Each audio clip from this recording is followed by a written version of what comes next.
Welcome, ladies and gentlemen, boils and ghouls, guys and gals, and non-gendered pals. Welcome back to the Gentleman Psychic. I am your host, your MC, your master of ceremonies. My first name is Richard-Lael. Richard-Lael is one name. Richard-Lael is not two names. If I were just Richard. Anyway, lovelies, my beauties, my darkest, dreariest fiends, tonight we are going to read a story that is ever so slightly newer than the ones that we have been reading, but I think it is rather entertaining. Mike Pope, hello. Thank you very much for the lovely comment. I appreciate that. Thank you very much. Um, so yes, we're going to wait for the clock, so you have time now to gather yourself, pick your poison, um, get something to drink, bring your babies, your princesses, your dollies, your dogs, your cats, your boyfriends, your girlfriends, your husbands, your wives, and sometimes they're all in one. Or bring your skulls. I have one right over here. Bring whatever it takes to come and enjoy story time. If it is too warm, turn on a fan. Hello, Matthew. Good evening. Yes, good evening. Hello, Raven. Good evening to you too. Um, Thank you very much, Matthew. I so appreciate that. I um you cannot see, but I had a button pop off, so I have to. I'm supposed to go out tonight and see Father Sebastian, who's in town, and I have to sew on a button. But first, I think I'll probably just wear something else. Maybe I'll sew this on tomorrow or next week. I don't know. But that actually gets us to the point as to what this story is about. So I I have been working on a book. I can't go into detail, but I have been working on a book, and I've been supposed to have been writing a book for a long time. I've had people living and dead tell me the same. Patty Negri has told me, and in seances I've done, and people have told me, you should write a book, you should write a book, you should write a book. And I have postponed doing what I have been supposed to do. But many years ago, I will tell you the story as to what had transpired to lead me to tonight's story. So many years ago, not many, maybe 3 years ago, I was doing it. One second.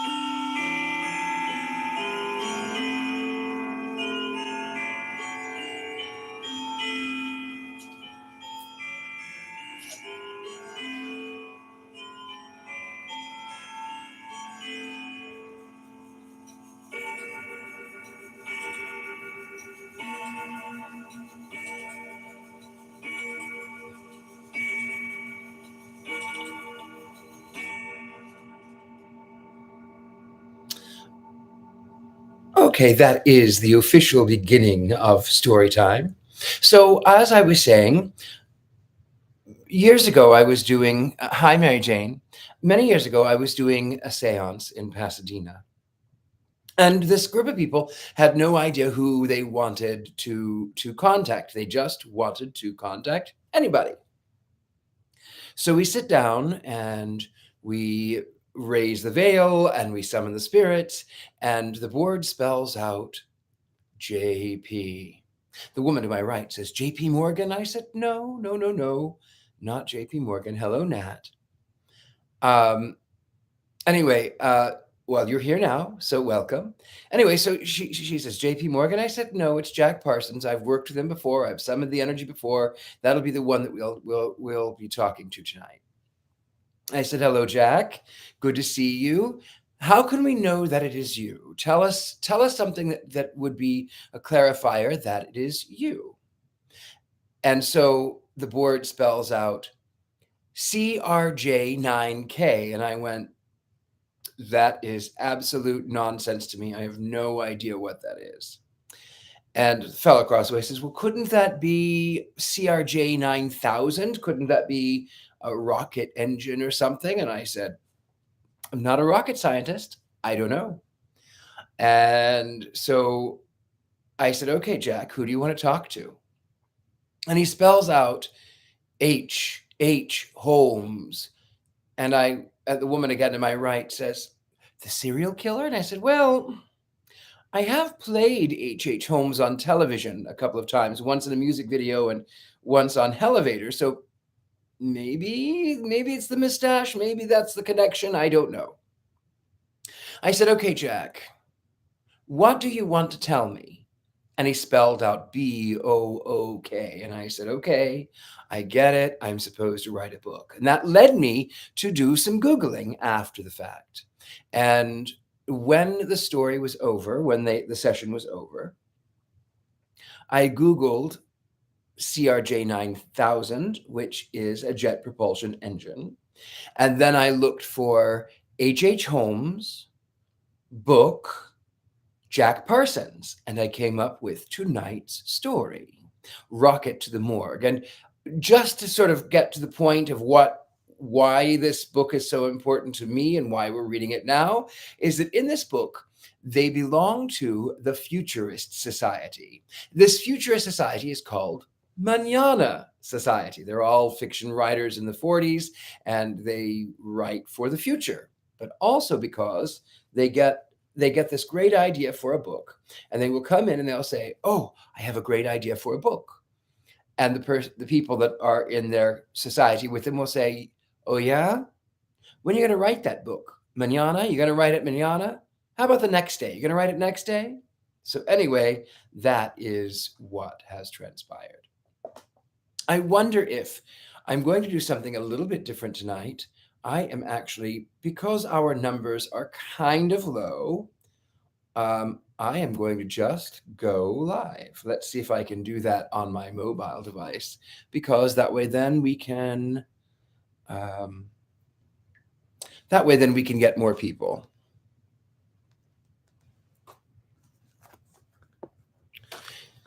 So for those of you who are just joining on my Facebook page, I am actually live right now, presently, as we speak, over on YouTube. However, my dearest fiends, sometimes we get less hits over on my YouTube for this particular book, for this particular session. So I thought that I would hit some people over here on the Facebook. So it'll be a simulcast. And with that, my beauties, we are going to begin. Now, I know we read a little bit last week, but I lost the place. And I feel like since we have so many people who are joining for the first time, that it would be a good idea to read it from here. So we're going to start from the beginning. Oh, you know what, though?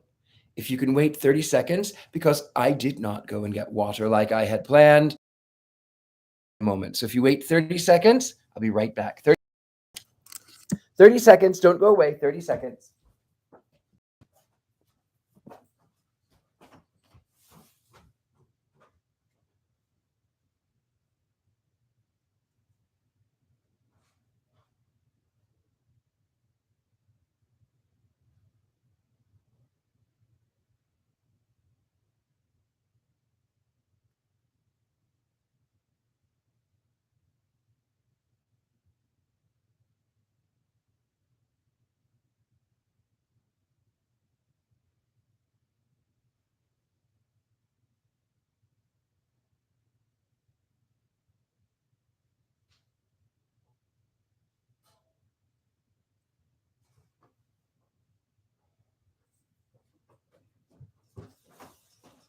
Okay, I'm back. Sorry about the delay, ladies and gentlemen, boils and ghouls.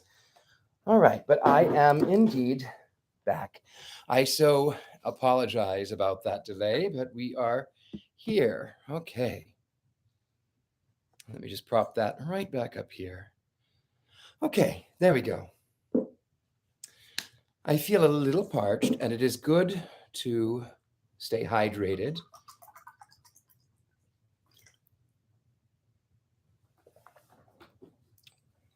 Okay.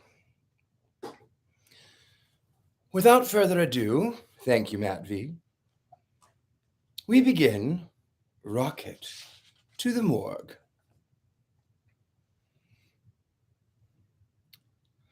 Leona Marshall stretched her long legs out on the bed and clasped her hands comfortably behind her red head. Isn't it nice? I couldn't nurse her, she murmured. Think how awkward it'd be for you to take over a feeding. Her husband took the bottle from the electric warmer and tested the milk on the inside of his wrist. Handy like, he agreed. He seemed satisfied with the milk and wrapped the bottle in a cloth. Then he lifted his 3-month-old daughter from her bassinet and held her up high. The two beamed fatuously and gloriously at each other.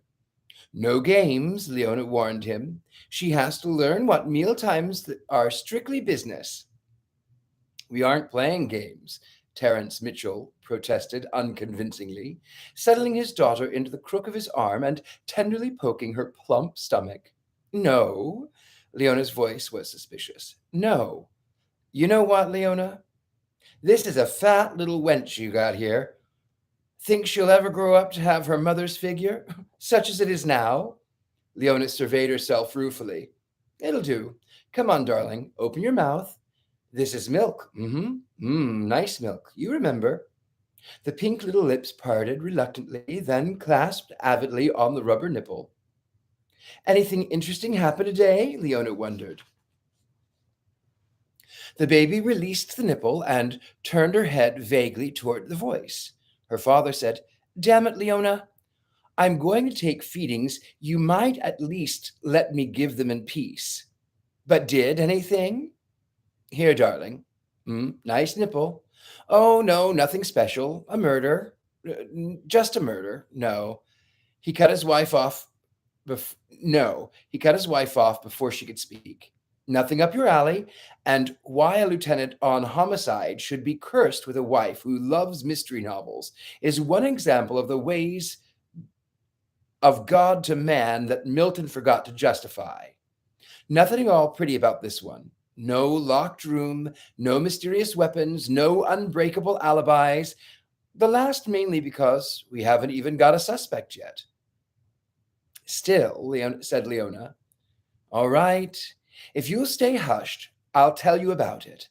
She doesn't mind my talking, see? It kind of lulls her.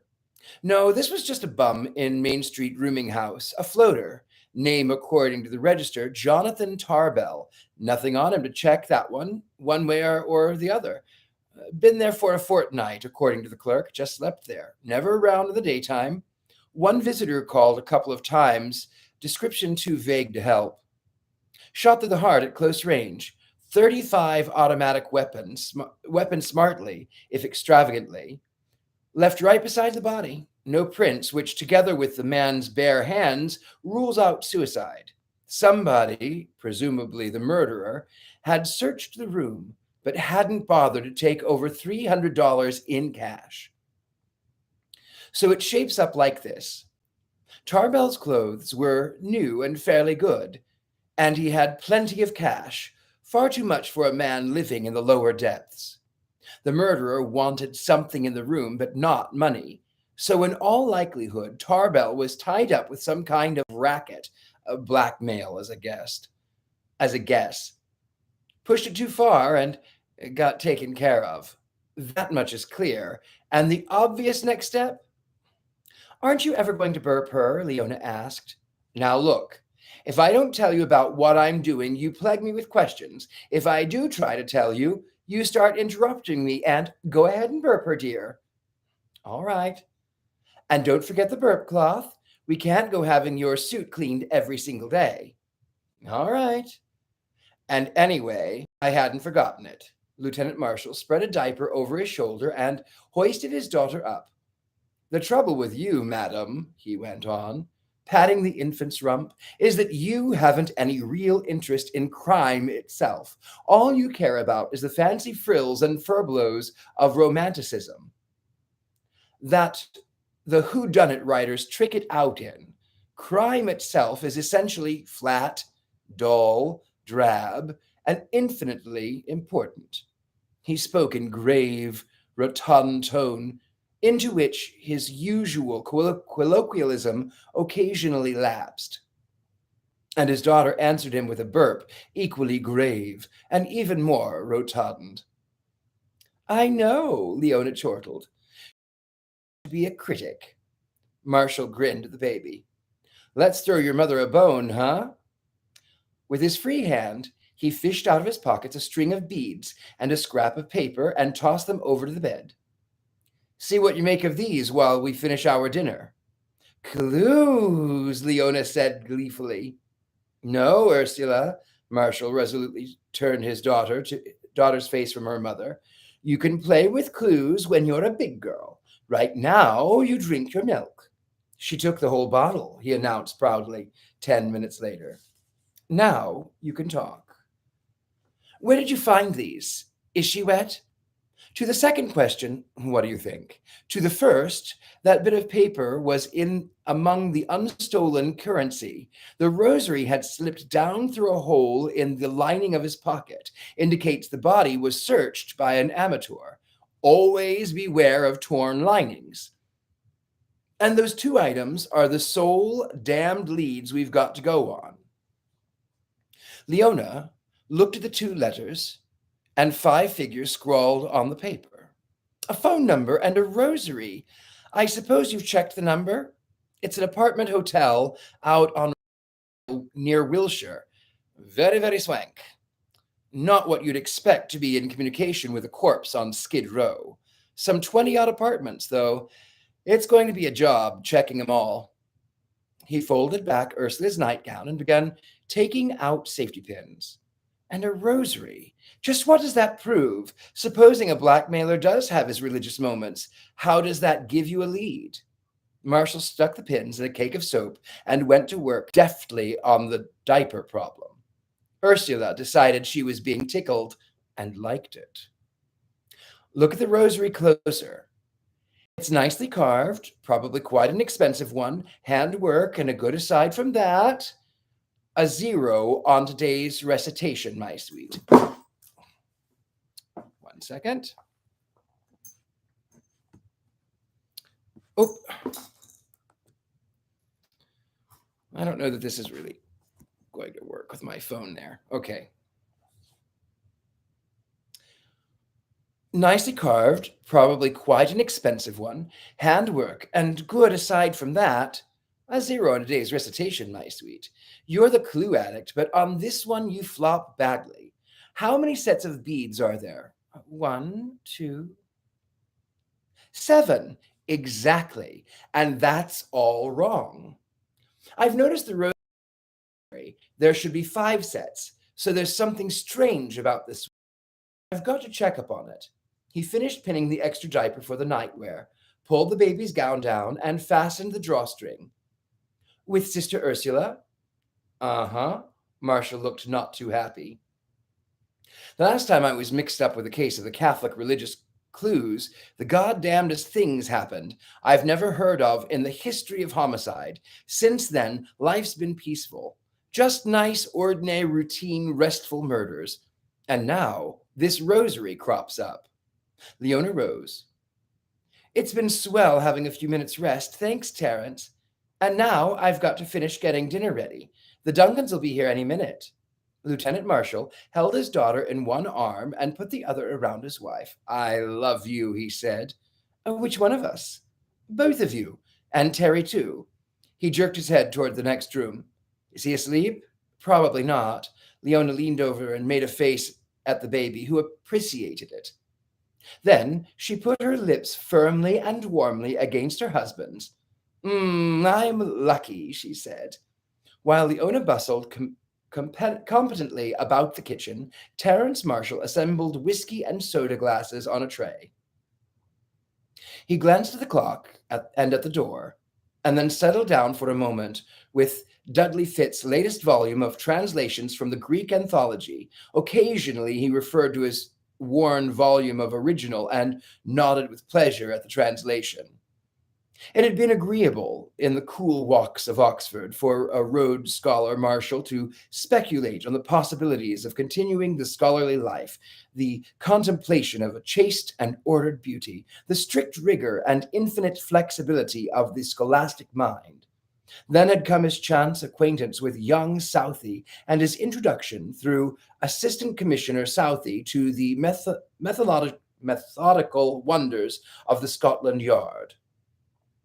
Here he realized, in the police work so damned and scorned by the man in the street was the one perfect career for the individual who combined goodwill and well-trained mind and a body which had brought him all American honors for 2 years running, and he had succeeded in the career, though only by dint of keeping his mind and his goodwill as much under wraps as possible. If any of the boys were to see him now, his eyes coursing over the Greek minuscules and his lips curved contentment, nothing but the fear of his athletic prowess could prevent mayhem. The doorbell rang, and he set the Greek anthology aside. "Be there a minute," Leona called from the kitchen. Lieutenant Marshall opened the door to admit the Duncans. He had met them on the Harrigan case, that case of the 9x9 in which the goddamnedest things happened, and through which he had met an amazing nun whose name he had given to his daughter. And their hesitant and confused romance had been the one note of happiness in that murderous business. 6 months of marriage had changed them. Concha, Maria de la Concepcion, to give her full name, bestowed on her by her Spanish mother, was no longer a frightened and groping child, but a young woman beginning to feel for the first time sure of her place in life. And Matt Duncan was losing his bitter touchiness and slowly becoming willing to admit that people sometimes did like him and might even mean well by him. "Sorry we're late," Matt said. "Believe it or not, we were waiting for a streetcar." Concha nodded. "At the latest statistics, the coldest corner in Los Angeles to wait. I'm frozen." "Until you're 21, said Lieutenant Marshall. "I am strictly violating the California law by giving you a drink, but that makes it medicinal. I don't think I'll report myself." Concha handed her host her coat and accepted a highball. "If we only had the car," she murmured. Matt Duncan downed a quick straight one and refilled his glass. "If Stuart likes his novel I'm working on, we'll see what can be arranged." "Only I don't see," Concha insisted. "Why we have to wait for any old novel if you'd only let—" Matt set down his glass. "Look, we are not going into that again. I only said, let it go." Marshall grinned. "Come on, children," he said chidingly. Matt Duncan turned to him. "Terrence, I like the touching story of your marriage, attesting a girl in a vice squad raid on the Burley queue and proposing to her while she was serving her jail sentence. You were a smart man to marry a woman with no money of her own." "I don't know about that. I'm certain neither Terry nor Ursula would object too strongly to having a mother who was an heiress." "And it isn't my own," Concha argued. "It is ours now. And you shouldn't use it to buy a car if you wanted to." "Mary," Matt said. Concha shuddered. "You're going to have to shut up, Lieutenant. He never uses my real name unless he's mad as anything." "And I've got a right to be mad. Terrence Marshall sighed relief as his wife came in. I won't ask you, do you want to see the children sleeping?" as she greeted the guest. "Because you've always been such perfect lambs about it. I feel you ought to be let off for once. And besides, dinner's ready." The Duncans looked pleased at both announcements. "I want you to do me a favor, Concha," said Lieutenant Marshall, as he served seconds of the rabbit. "Do it," Matt advised his wife. "There isn't any favor could repay Leona's cooking." "I'm jealous," Concha pouted. "What I cook, he just sits down and eats and never says anything about. Only maybe that's just as well. What's the favor, Lieutenant?" "I do wish you'd get around to calling me Terrence. I hate to seem official off duty, but this is an official favor at that. I need Sister Ursula's advice on something, and I want you to drive out to the convent with me." "Why?" "Why, hell, I don't quite know, but I can invade the stately mansions of the rich with the greatest aplomb, and I can even manage to not look too out of place in the queer dive. but the one place in the city of Los Angeles where I feel like a peculiarly sore thumb is that convent. Come along and hold my hand. On one condition. Leona has to give me the recipe for this rabbit. Fair enough. Mind if I steal your wife tomorrow afternoon, Matt? He won't even notice. He's in labor with a fantasy novel. Oh, more rabbit, Matt? Sympathetic magic for fertility? Matt Duncan looked up, startled and brooding. Thanks. Look, Terence, from all your experience, what is the one safe and certain way of committing a murder? At an offhand guess, the only sure way I know is to take your victim to Washington. I think it's 15 years now since the Capitol Police got conviction on murder. Would that fit your plans? Only, of course, if it was a woman, they could get you on the Mann Act. I suppose murder is an immoral purpose. It's a man, said Matt darkly. A male, at least. Fun, observed Leona. We have a murder at the dinner table all the time, but it's always after the fact. This is a new approach. Who's the victim? My darling, dearest Hilary St. John Fawkes, to you. Fawkes? The only son and heir of the late great Fowler Fawkes, whose demise is mourned by none so much as the poor bastards who have anything to do with his son. But who is Fowler Fawkes? Leona asked. Marshall laughed. My wife. She loves mysteries, but get her on the truly important matters of reading? Hell yes. I grew up on Dr. Derringer's stories, and there's never been anything to touch them. Sacred, that's what they are. But why murder Hillary? Meet him, said Matt. Just meet him once. That's all. You don't need any extra motives. In fact, I haven't even got that far. And look at me. Murder in the absolute and altruistic? Not quite. But what's your recommendation on a method? Introduce me to him sometime and I'll diagnose. You've got to pick a method for the individual. Artistry in crime, that's the Marshall motto. Let them talk, Concha conceded tolerantly. But Leona, about this rabbit. Oh, yes, it's simple as anything. That's the nice part of it. Have your rabbit all cut up and jointed and put in a baking pan. Over it, you slice onions and green pepper and salt pork and sprinkle it with paprika. No salt, remember, the pork takes care of that. Our wives can exchange recipes far more easily than we can, Marshall went on to Matt. Murder doesn't reduce itself to a formula so readily. You have to grasp the inexorably right but fleeting instant. Pour a cup of boiling water over it and bake it in a medium oven for an hour. That's usually enough, or maybe an hour and a half. About halfway through, you can take off some of the liquid. The rabbit sort of melts and makes your gravy. With that, and that's what's left in the pan, then you're through. That's the easiest way to cook rabbit I ever heard of, and Concha set down the bone she'd been gnawing and wiped her fingers. Far and away the best. Got a pencil, Matt? Matt fumbled for his pencil and looked across at the lieutenant. About that murder, Terence, you think I'm kidding, don't you? His smile was set and harsh. Chapter 2. With lighting decision, Captain Comet switched off the television and pressed the synchronatic Selencarium mesh on his space-tanned wrist. Adam Fink, the androgynous robot, clanked into the room. Quick, snapped the little brawny captain.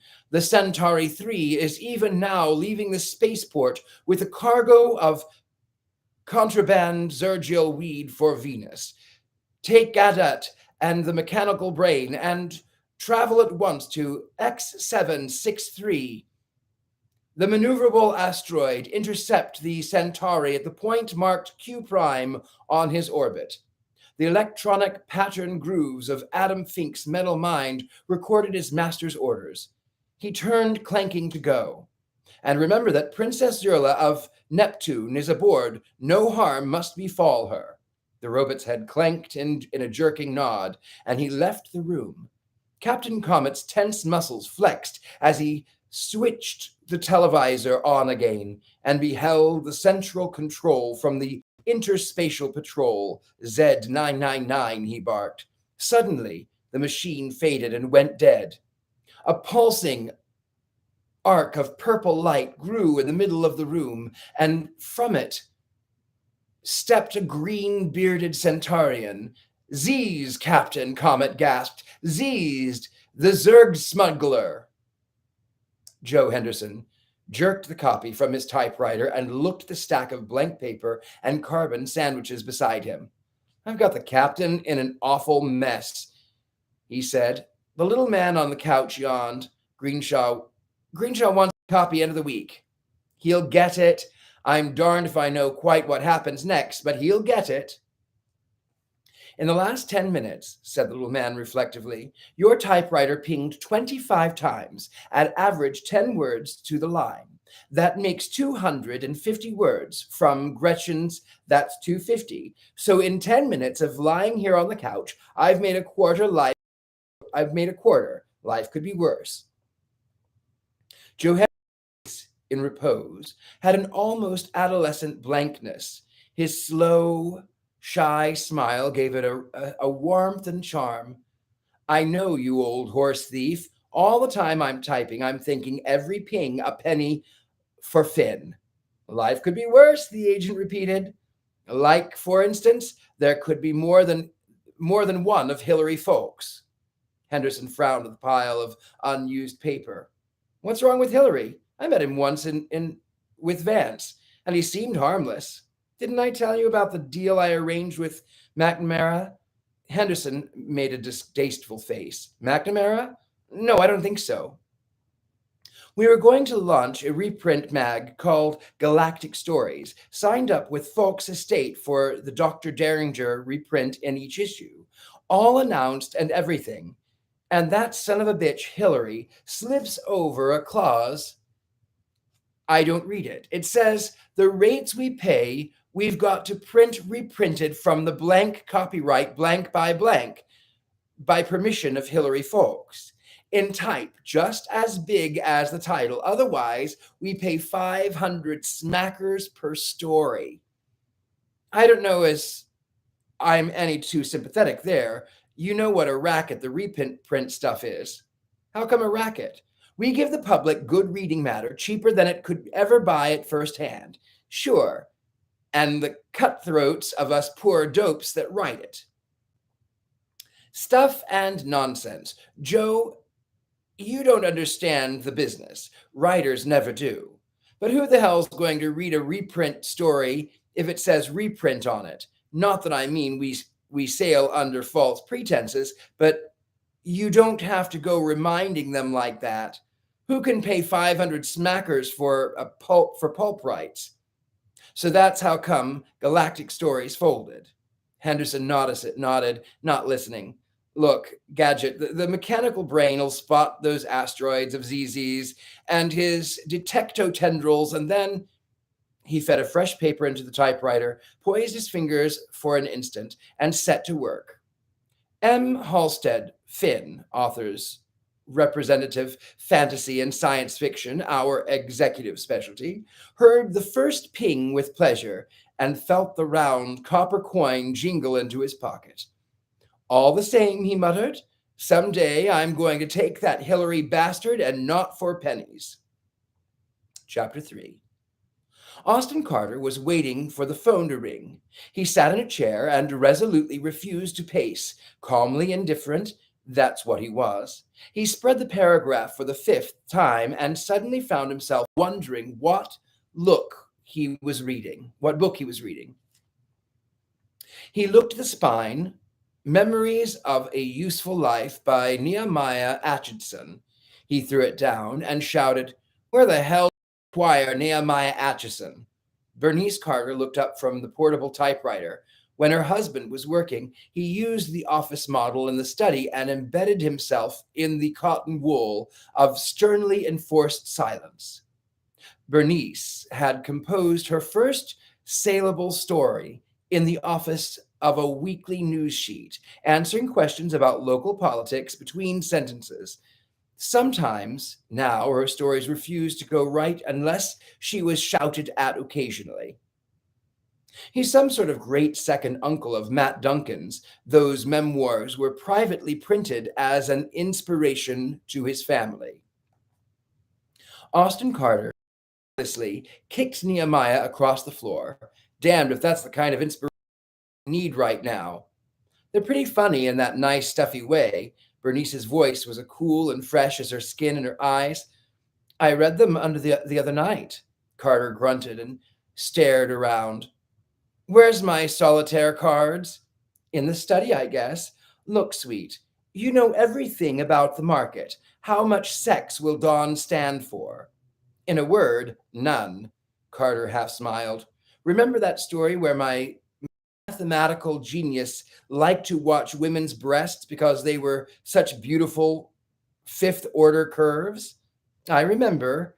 Dawn changed it to heads, but that sounded all right.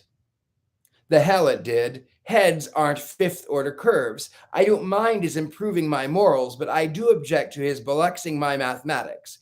What a sly obscenity are you planning to put over on the poor man? No, I guess I'd better behave. But this one's an interesting planetary romance, and I just couldn't help wondering about the physiological aspect of pity. Carter had risen to hunt for his cards, but now he contented himself with merely pacing. Something will happen, he muttered. I know it. It can't happen but go wrong. It can't help but go wrong. There's a jinx on this novel, and that jinx is our darling Hillary. But Hillary hasn't got anything to do with this now. Oh, he'll find some way, and all because I refused to pay him $100. Can you tie that? So I wanted to use quotations from Derringer stories for chapter head quotes in the novel. God knows that's not infringing on his territory. It wouldn't cut in his own sales. If anything, it's just another free plug, but would Hillary see it that way? $100 to use that handful of quotes, and the most I could hope to get on royalties out of the damned book would be 400 or 500. Never mind, said Bernice soothingly. If this film sale goes through, you'll be practically in Hillary's class yourself. In a class with that? Madam, he glared at the phone. Bixham says the trend is all of a sudden toward fantasy pictures now, and Weinberg at Metropolis is hot as hell on this. He says, they must be through conference by now. Bixham said he'd call me as soon as... What shall we do with our ill-gotten gains, Bernie? Pay income tax. There'll be some left. Every time you hear people complaining about how much they paid in taxes, just stop and figure out how much must be left. If they had that big of an income, we'll have some left. And what shall we do? You know what I'd like to do? Charter a spaceship? Of course. But failing that, I'd like to take you around the national parks and monuments, especially the monuments and above all the Canyon de Chelly. I don't know another spot that has combination of absolute beauty and historical impact that the canyon has. The sheer titanic walls and the peaceful green. Oh, you're like Macbeth sweet, said Bernice.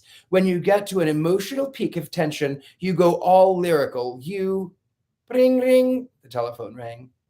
Austin Carter answered it. Hello? Oh, yes, this is Vixen. Mm-hmm. Yes?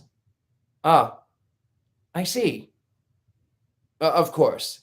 His voice was trailing down from hope to resignation. Yes.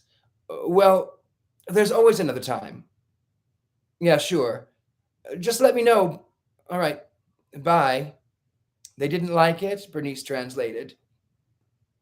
Carter's brown eyes glowed with fury. They liked it all right. Weinberg was nuts about it, in fact. They just liked it too well to buy it? No, it couldn't be Hillary. Its metropolis is planning to produce a series of Dr. Derringer pictures. Hillary whispered that they'd never clear the rights if they bought the dreadful Carter novel. Bernice looked him up and down. The whiskey's, and while you go and get manfully drunk, I'd better get ahead with this novelette. Hillary, said Austin Carter between clenched teeth. Chapter 4. Veronica Fawkes stroked the ears of her Pekingese with one languid hand and rang for tea for the other. Of course, my dear, I don't expect you to understand fully. You aren't a Wimpole. The slim English girl smiled. After all, I'm engaged to one, and I think I understand Vance a little. Yes, Veronica Fawkes conceded. You can understand me somewhat through my brother, but it's that kind of understanding enough. You're so different from us, my dear, so earthbound. And even understanding Vance wouldn't help you. He is a man. He's free to roam as he will, while I I need something, and I'm not even sure what it is. You never feel like that, do you, Jenny? Do you ever? I don't know. Yearn? Jenny Green shamelessly cribbed a line from Patience. I yearn my living, she said. At least, I hope I do. Hilary's so generous to me as his secretary. Hilary, in anyone less gracefully voluptuous. The noise that followed would have been a snort. Oh, yes, Hilary understands how to take care of himself and his family. But what does all that mean? Her sweeping gesture included everything in the quietly luxurious apartment, from her own rose hostess gown to the maid bringing in the silver tea service. What does all the pampering of the body mean when the soul... Just set it there, Alice. Jenny Green spread marmalade on toast. I think all this is very pleasant. Oh, Claire's, no, Jenny. It's just that you're not sensitive. You don't realize how Hilary... Oh, well, I often wonder if other women are really as sensitive as I am, if only Vance were here. May I join you in that wish? Veronica Fawkes shuddered gracefully. Don't ever marry, Jenny, not even Vance. Marriage means the end of everything. Marriage is the destruction of the free individual. Marriage is... You mean you'd like to divorce Hilary? Veronica gasped. Oh, heavens, no! I couldn't stand the scandal of divorce. And you know the views of the church. Why would they affect you, Ron? To hear Vance talk, I've always thought that Wimpoles were one of the oldest established families of atheists in America. I don't know. Atheism is pretty thin rations. Sometimes I think I have a vocation. If I could leave all this behind and devote myself to the life of a nun, the beauty and purity, the simplicity of it, her words issued mushily through her third eclair. And Hilary? Well, you can see I couldn't divorce him. I wouldn't think of it. But now, if he were to die, she added brightly. Jenny Green stared at her with something like shock. I do wish Vance were in town, she said soberly. Chapter 5. No, Vance, the woman shoved away his hand. No, Vance, the woman shoved away his hand. We've got to talk this out. A romp on the hay isn't going to solve the problem. I don't know, the man smiled.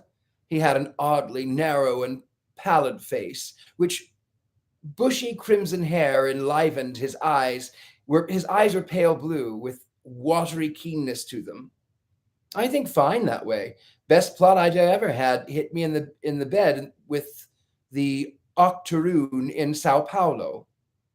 The woman said, "Ha, you're fun, Vance. While it's all still fun, now it's gone damned serious on us.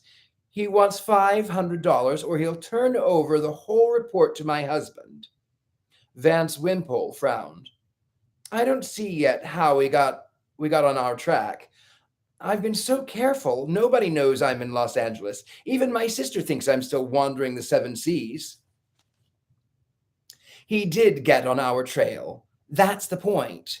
I don't care how, and can you get the money? I can get it in. He calculated mentally. A week. I got 200 on me. I can do a novelette worth 300 in 4 or 5 days. Send it off airmail, and Stuart always mails by my checks by airmail. A week from today, you will have the 500. By which time, said the woman bitterly, you will have found somebody else to spend the 200 on that you have. Wimpole poured himself a stiff drink. I've never been one of the rejection slip boys. I've always made money easy, and it never sticks around very long. But to loll back and have sweet regular income pouring in. If only he'll stop at this, the woman said. If we can somehow keep him from coming back for more. One plump and worthless brother-in-law, Wimpole mused, stands between me and the administratorship of the wealthiest literary estate in America. He lifted his glass in a wordless toast.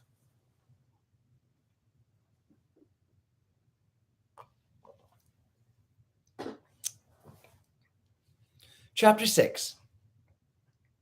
Sister Mary Patina, OMB, laid down her stylus and contemplated an immaculately punched shear of braille. This portion of her day's work was ended. She bowed her head and offered the brief prayer of thanks to the Virgin because there had been no mistakes in her transcription. Then, alone out of all the people in Los Angeles, and probably in the world, she prayed for Hilary Folks. For Christ said on the Mount, love your enemies, do good to those who hate you, and pray for those who persecute you. Hilary Folks had earned many prayers in his life. Chapter 7. Among the readers of this narrative, there may be a few of those pitiable people who have never read the Dr. Derringer stories, of that benighted handful whom Alexander Wolcott has called as lamentable as a child who never saw a Christmas tree. For those few words, or two, of explanation may be necessary. You others, who know the purple light and the beneath the abyss as firmly and loyally as you know through the look, or a study in Scarlet or Treasure Island, may be paid to frame wonders in words. Fantasy fiction is a loose term to cover broad field. It embraces everything from the Lost World to the Sword and the Stone, from the Caleb Catalum's America, but it has its aficionados, as intense and devoted as the audience for mysteries or the westerns or hammock romances, and the most loyal, the most fanatical of these followers of fantasy are the devotees of the fiction of science, science fiction to its fans, or more simply, sci-fi. The detective story, science fiction, can be traced back to dim and ancient origins, and also, like the detective story, it blossomed in the 19th century into the form in which we know it now. Edgar Allan Poe was very nearly as influential in one field as in the other.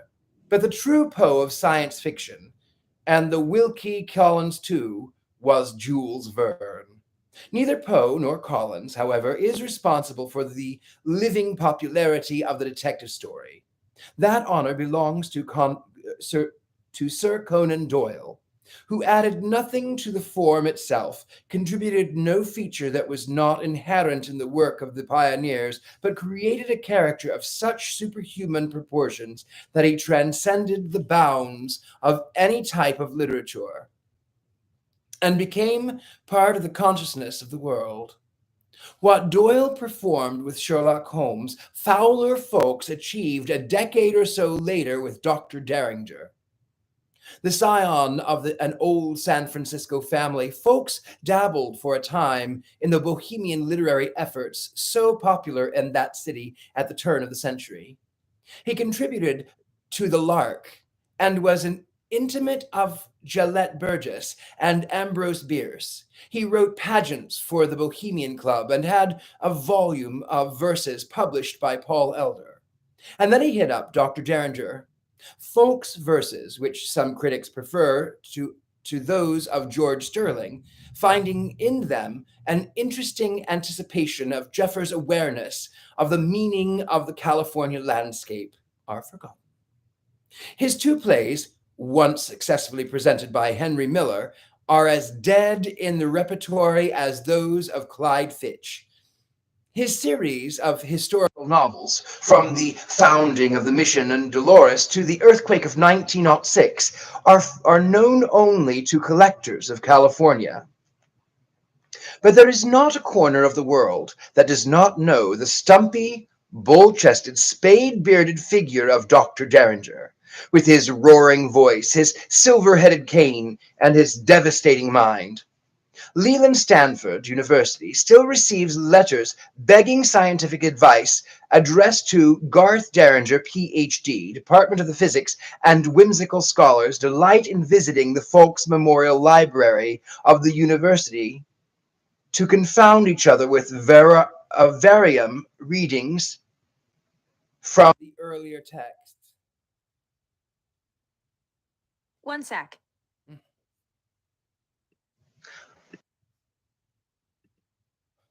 That's funny. The story told of seismographic expedition, which attained after arduous months the supposedly unattainable upper reaches of the Kulopangu, the chief of the Neklentubi, was entranced by the elaborate apparatus set up to record earthquake shocks. He inspected it from all angles and at last inquired, confident of the answer, Doka Derringer, him make. This particular tale may display a touch of fanciful exaggeration, but it nonetheless typifies the esteem which the world was wisely accorded to the masterly creation of Fowler Folks. Of Folks' other creation, his son, Hilary. You have already heard somewhat, and are to hear much more. Indeed, you will be in at the death. The second day, Friday, October 31st. And what, Lieutenant Marshal? Asked Concha Duncan as they drove west through the fall sunshine. What is Matt's particular grudge against Hilary? The girl frowned. I don't blame him, really, only it isn't funny to talk about murder. Murder's like suicide or writing. The more you talk about it, the less apt you are to do it. Release mechanism. But what's the motive? It was a nasty trick. I don't suppose you know who John Stewart is. Anyway, he was an important science fiction writer. Who is this talking? Anyway, he was an important science fiction writer. 1 second. I thought I had that on silent.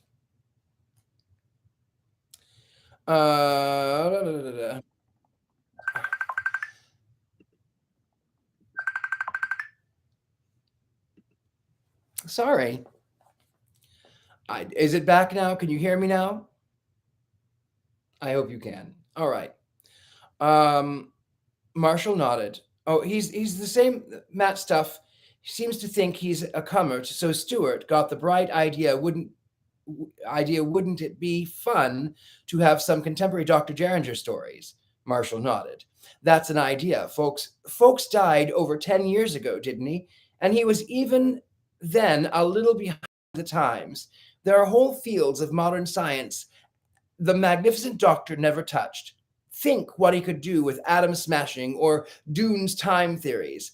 Let's see, how old is Dr. Derringer now? You mean how long ago were the stories? I mean, how old is that great man? The first stories were around the turn of the century, and he was then about 40. That'd make him 80-ish now? He could still be going strong. You talk as though he were a real man, isn't he? I mean, doesn't one feel that he is? But go on with your story. That's what Stewart said about how people think he's real. So he wrote to Austin Carter and outlined this idea and said if he didn't want it, he should farm it out to someone else on the MLS. And so, whoa, just to keep things straight, who's Austin Carter? He's the biggest name in all of Stewart's stable of writers. In fact, he's, I think, three of the biggest names. He's nice too. He got Matt started in the field. And the MLS? The Manana Society, the Manana Literary Society. Austin Carter started calling it that because people always talk about the terrific honey of a story they're going to write tomorrow, like you said about murder. Only lots of them do really write them. The MLS is all the people around here who work in fantasy and science fiction, and Carter is sort of a contact between them here and Stewart in New York. I follow, though I've got a feeling I'm on the edges of the strange new world. Do go on. So Carter farmed out his Derringer idea to Matt. Of course, Matt was all excited because he says the three greatest men ever written are Dr. Derringer, Sherlock Holmes, and the Scarecrow of Oz. So he worked out synopses for 6 stories, and Stewart okayed them. And he wrote the folks' estate, and they gave permission for a normal fee and arranged upon completion. And he worked like anything and turned out the set. Only then Hillary announced the fee. It was $50 a story, and you couldn't do any arranging about it. Matt was getting a bonus rate at 1.25 cents from Stewart on those. So that made it about $62.50 a story for him. And by that time, he gets through paying Hillary. That'll leave him totally a profit of $75 for 6 stories. And he's not through paying yet because we spent the money from Stewart, most of it. And he says he's damned if he touch any of my money to pay his business debts. Marshall grunted. I don't much blame him myself. I mean, for the murderous gleam, Hillary sounds sweet. And I haven't told you the worst yet.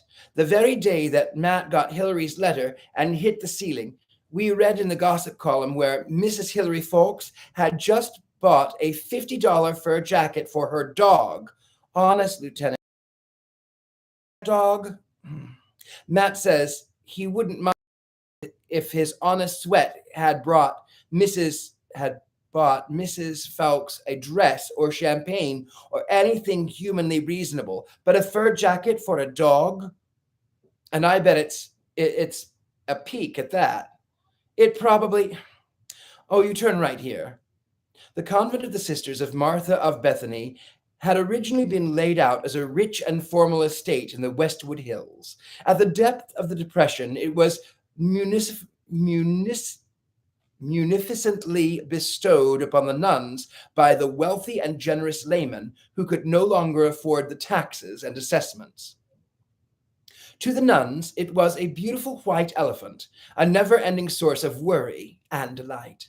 The sun, the view of the ocean from the hilltop, and the unspoken but patent envy of the Mother Superior of other orders made partial atonement for the 1.5-mile walk to the bus line and the constant cares of upkeep, and the ornate swimming pool furnished with a splendid treat for the Mexican children who came weekly in school buses from the north and end of town. The sister, portress, lowered suspiciously at Lieutenant Marshall. She enjoyed her own slightly heretical views concerning the importance of men, tending to visualize heaven as a noble matriarchy where the Virgin generously conceded a certain position of her son, but smiled at Concha, whose aunt was one of the most loyal supporters. You can wait in the patio, she told them, though there's another lady that they're already waiting for Sister Ursula. Even on overcast days, this patio seemed greenly bright with that peculiar submarine greenness of growing things. Today, in the vivid autumn sunlight, it was verdantly aglow. I like this place, Marshall confessed, even if I don't feel I fit. I used to have a strange idea of a convent, Maria monk stuff, dank and dismal and silent, save for an occasional wail from a newly bricked wall, but all this is so fresh and clean. It's like a hospital without pain. It is a hospital, said Concha, and it cures the other kind of pain. Marshall paused and filling his pipe. What a solemn thought from you, Concha. And why do Catholics always like to talk in paradoxes? She blushed a little. I didn't think that up myself. I heard Sister Ursula say it once, but you won't tell me what we're here for. What are you going to ask her? The lieutenant lit his pipe reflectively. Nothing spectacular, unfortunately. I just need some technical information. He took the 7-decade rosary from his pocket. Ever seen anything like this? Concha frowned. That's a funny one. No, I thought Aunt Ellen had every kind of rosary and scapular and medal that ever existed, but I never saw one before with 7 decades. Is that a clue? Maybe. I don't know yet. That's why I'm here. Sir, a woman's voice demanded imperatively. Marshall turned. The woman was not what one might expect to find in a convent. Her body was ripe with fullness, which comes from neither of those two ideals, the church, virginity, or motherhood. And her smart fall outfit must have cost, well, he knew nothing precisely about such things, but if he saw it on Leona, he'd certainly worry about their bank account. Must you, sir? She said. Marshall looked blank. I beg your pardon? Must I what? Must you smoke a pipe here in this holy spot? He grinned relief. Sorry if it offends you, madam, but the nuns rather like it. Sister Ursula says the monks call pipe smoke the gardener's incense. The woman raised her well-plucked eyebrows. But such levity! Even if I smoked myself, I should no more think of smoking here than— Did I keep you waiting? The robes of an order make the most women seem to move either with undue bustle or with equally undue majesty. On Sister Ursula, however, they always seemed the only possible garment for her at once quiet and vigorous movements. Her voice, too, neither hushed piety nor disciplinary sternness. It was simply a good and pleasing voice. I was helping Sister Bettina shellac Braille pages. You'll forgive me? She smiled at Marshall, kissed Conchetta lightly, and glanced curiously at the strange woman. This lady here is ahead of us, Marshall said. 1 second.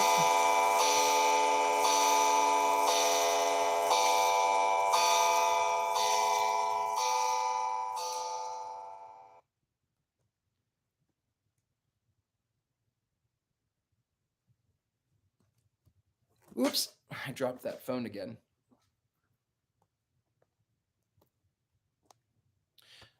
We'll continue just a little bit further. This lady here's ahead of us, Marshall said. Dear me, Lieutenant, you make me sound like a butcher shop. I do not wish to intrude, the woman dripped offended hauteur. I shall wait in the chapel where the only incense, she added empathetically, is that offered to the honor and glory of God. She swept away her walk, was at once devout and dignified, but still, you noticed the curving sway of her full hips. My, Concha gasped. Who is she? I don't know, my dear. I don't even know her name. She simply came here and told the portress that she was suffering and that she wanted to talk with a bride of Christ. I think Reverend Mother was a little startled by such a devout language, but she asked me to talk with her. After all, she's in any sort of trouble and we can help her. And, Concha added with a kindly malice, having trouble with funds for that baby clinic out by the Lockhart plant. Sister Ursula smiled. When she smiled, she looked not much older than Concha. When she was serious, she was completely ageless. Lieutenant Marshall, and even his shrewdly feminine wife, had never dared venture a guess as to her actual age. I'm sure, she said reprovingly, that no such unworthy thought ever crossed Reverend Mother's mind, at least not consciously. Marshall relit his briar. She thought I was being sacrilegious to smoke here. Oh dear. I do foresee troubles with her. It's hard enough as a rule to try to make people holy at all, but when they set themselves up to be far more holy than God or his church even intended them to be, then it's a really dreadful problem to bring them down to humanity again. She led the way to a sunny stone bench. Is this your day off, Lieutenant? Are you calling on duty? On duty, I'm afraid. You mean you want me to? Sister Ursula had leaned forward, an almost imperceptible sparkle in her eyes, but abruptly off and sat back. Oh dear, there I go again, she sighed. We brides of Christ, as the lady rightly calls us, though I must say I find the expression far more comfortable in the devotional poem than in ordinary conversation, do have our faults, and you know mine, and you keep pandering to it. But first, tell me, how is Ursula? She smiles now, and you know she's human, and she weighs 2 ounces more than Terry did at her age. Come and see her. I will try, she smiled as Marshall reached into his pocket. Snapshots already? No.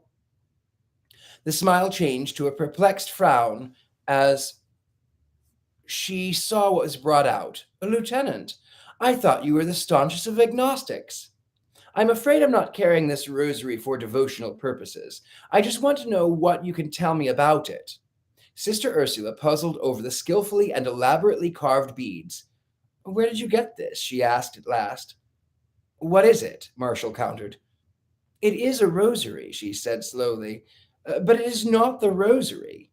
That is, it is not the conventional set of beads with which one meditates on the mysteries of the redemption in devotion to our Blessed Mother. So, I thought a rosary was a rosary. Oh no, dear no.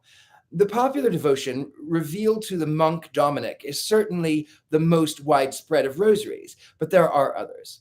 I know, for instance, of a rosary of the Infant of Prague, and I believe that there are indeed Tibetan and other non-Christian rosaries.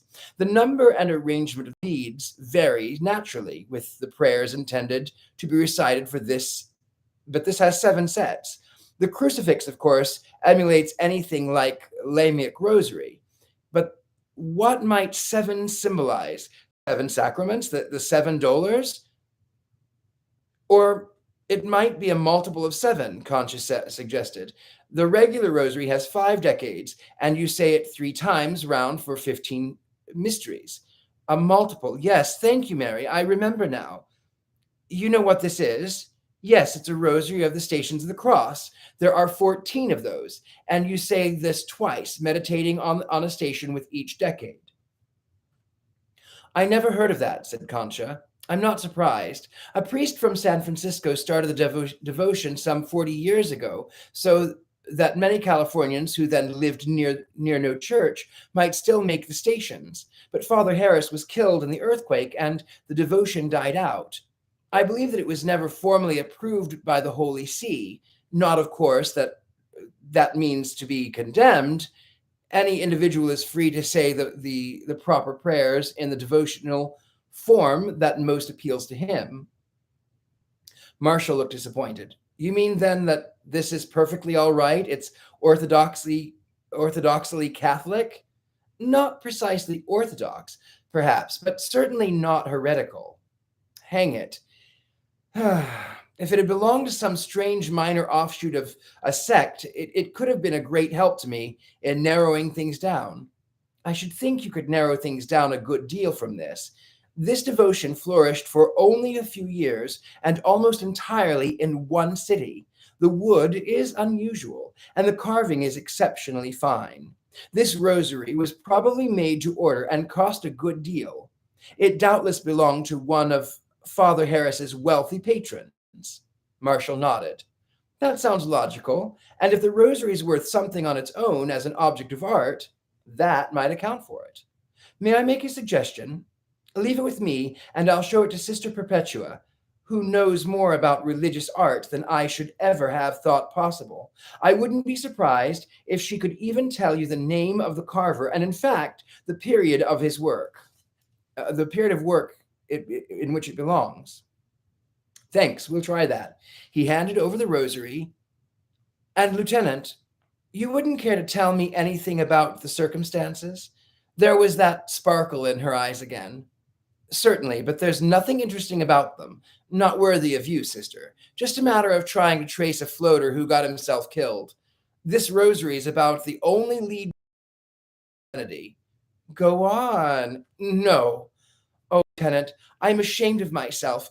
I've been good for a year now, haven't I? We've been good friends, and I love your children, and I've never once tried to interfere and solve your cases for you. I even shut my eyes that night you tried to tell me about the Magruder poisoning affair, and took how beautifully you solved it yourself. In 3 weeks, said Marshall, and I'll swear you wouldn't have taken 5 minutes to spot the point of the unused match folder. Please, don't try to flatter me. It's your business to solve crimes, and it's not mine. I want to be good, but I've been good so long that I've begun to itch. Madam, after the job you did a year ago, you're more than welcome to solve my cases any time you want to. If you itch so, why shouldn't you scratch it? It's hard to explain, but look at it this way. If you met Sister Felicitas, she has a vice. It's loving sleep too much. You'd be, well, you might almost say on occasion of sin if you proffered her a nice feather bed. Or Sister, no, I shan't name names, but can think of 2 or 3 that only the devil himself should leave a box of chocolates beside. You see, the rules of the order, to say nothing of our own religious devotion, don't leave much scope in our lives for what the world thinks major and serious vices. So we come to realize the importance of the rest of the 7 deadly sins. Everyone admits the evil of lust, and most people include avarice, at least on the principle. But there are dangers to the soul in gluttony too, and in sloth and in pride. Before, when you were kind enough to say that I helped you, no, that's false modesty, which is the worst emblem of pride. When I helped you, I took great pride in how clever I was being. I felt power. I even, she lowered her eyes, I even exercised power over a man's life, and I won't do it again. I'll do all I can to find out what you need about this rosary, but I don't want to know any more, or rather, I want to, but I want not to want to. All right, but I've got a confession to make too. For the past year, I've been hoping somehow to tempt you back where I think you belong. I needed the dope on this rosary, yes, but I welcomed that need because it gave me a chance to present you with a criminal case needing your specialized knowledge. It isn't much of a case, but if you'd hear me out and tell me. No, said Sister Ursula firmly. For a moment they sat, the policeman and the nun, looking at each other as earnestly as unhappy lovers. The marshal grinned. All right, but if the devil ever rides you unbearably hard, I'll always stand ready to take his side. The forest lost a wonderful policewoman when you decided to take the veil. Thank you. And now I must try to console Sisters Patina, or no, there's that strange woman waiting in the chapel. What's the matter with Sister Patina? What's the matter with Sister Patina? Concha demanded. To her, the nuns, who had known her from childhood, were like so many aunties. I'm afraid she's rather vexed, and understandably so. What happened? She was engaged in a Braille transcription of one of Dr. Derringer's novels and wrote to Folk's estate to clear copyright. You know that such consent is always given free automatically. You simply have to secure the permission as a matter of form. Well, the heir replied that he would be delighted to have the blind read his father's work, and that the standard commercial reprint fees would apply. Lieutenant Marshall whistled. That's Hillary. Huh. I'm going to be investigating his murder yet. And that is where we leave off. Now, my lovelies, thank you so much for your engagement this evening, both the one person who remains on YouTube, on Facebook, and the others who remain on YouTube. Thank you so much for all of your love, all of your shares, all of your likes, all of your comments. There are things that I have coming up. So if you are looking for a reading, I still am offering a great, rate for you. It's a discount rate. Write me for that. I love you all so very much. Thank you for your kindness. Thank you for your words. And with that, I bid you a most pleasant night rest. Good night.